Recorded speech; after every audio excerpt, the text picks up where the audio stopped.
Welcome to my YouTube channel, friends. Friends, central bank of India ನೇಮಕಾತಿ ನಡೀತಾ ಇದೆ. Assistant manager ಹುದ್ದೆಗಳು ಟೋಟಲ್ಗೆ 1000 post ಕರೆದಿದ್ದಾರೆ. ಹುದ್ದೆ ಬಂದ್ಬಿಟ್ಟು ಕ್ರೆಡಿಟ್ ಆಫೀಸರ್.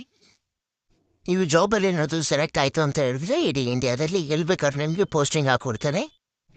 ಎಜುಕೇಷನ್ ಬಂದ್ಬಿಟ್ಟು ಪದವಿ ಆಗಿರಬೇಕು. ಶೇಕಡ 60% ನಿಮ್ಮದು ಪರ್ಸೆಂಟೇಜ್ ಇರಬೇಕು ಮಾರ್ಕ್ಸು. ಇದರಲ್ಲಿ SC, ST, OBC, PWD, DA ಅಭ್ಯರ್ಥಿಗಳಿಗೆ 55% ಪದವಿಯಲ್ಲಿ ಅಂಕ ಪಡೆದಿರಬೇಕು. ಏಜ್ ಬಂದ್ಬಿಟ್ಟು ಇವರಿಗೆ 20 ವರ್ಷ ಕಂಪ್ಲೀಟ್ ಆಗಿರಬೇಕು. ಗರಿಷ್ಠ ಬಂದ್ಬಿಟ್ಟು 30 ವರ್ಷ ಇರುತ್ತೆ.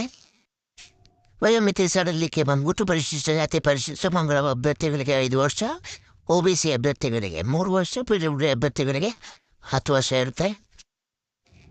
ಈ ಹುದ್ದೆಯಲ್ಲಿ ಯಾರು ನೇಮಕಾತಿ ಪಟ್ಟಿರ್ತಾರೆ ಅವರಿಗೆ ಸ್ಯಾಲ್ರಿ ಬಂದ್ಬಿಟ್ಟು 48,480 ರೂಪಾಯಿಯಿಂದ 85,920 ರೂಪಾಯಿವರೆಗೂ ಸ್ಯಾಲ್ರಿ ನೀಡಲಾಗುತ್ತೆ. ಆಯ್ಕೆ ವಿಧಾನ ಬಂದ್ಬಿಟ್ಟು ಆನ್ಲೈನ್ ಪರೀಕ್ಷೆ ಇರುತ್ತೆ. ವಿವರಣಾತ್ಮಕ ಪರೀಕ್ಷೆ ಸಂದರ್ಶನ ನಡೆಸಿ ಅಭ್ಯರ್ಥಿಗಳನ್ನು ಹುದ್ದೆಗಳಿಗೆ ಆಯ್ಕೆ ಮಾಡಲಾಗುತ್ತದೆ. ನೋಟಿಫಿಕೇಶನ್ ಮತ್ತು ಅಪ್ಲಿಕೇಶನ್ ಲಿಂಕ್ನ ಡಿಸ್ಕ್ರಿಪ್ಷನಲ್ಲಿ ಮೆನ್ಷನ್ ಮಾಡಿರ್ತೀನಿ. ಇದೇ ರೀತಿ ನಿಮಗೆ ಜಾಬಿನ ಇನ್ಫಾರ್ಮೇಷನ್ ಬೇಕಾಗಿದ್ರೆ ದಯವಿಟ್ಟು ನಮ್ಮ ಚಾನಲ್ನ ಸಬ್ಸ್ಕ್ರೈಬ್ ಮಾಡಿ, ಶೇರ್ ಮಾಡಿ, ಲೈಕ್ ಮಾಡಿ, ಕಮೆಂಟ್ ಮಾಡಿ. ಧನ್ಯವಾದಗಳು.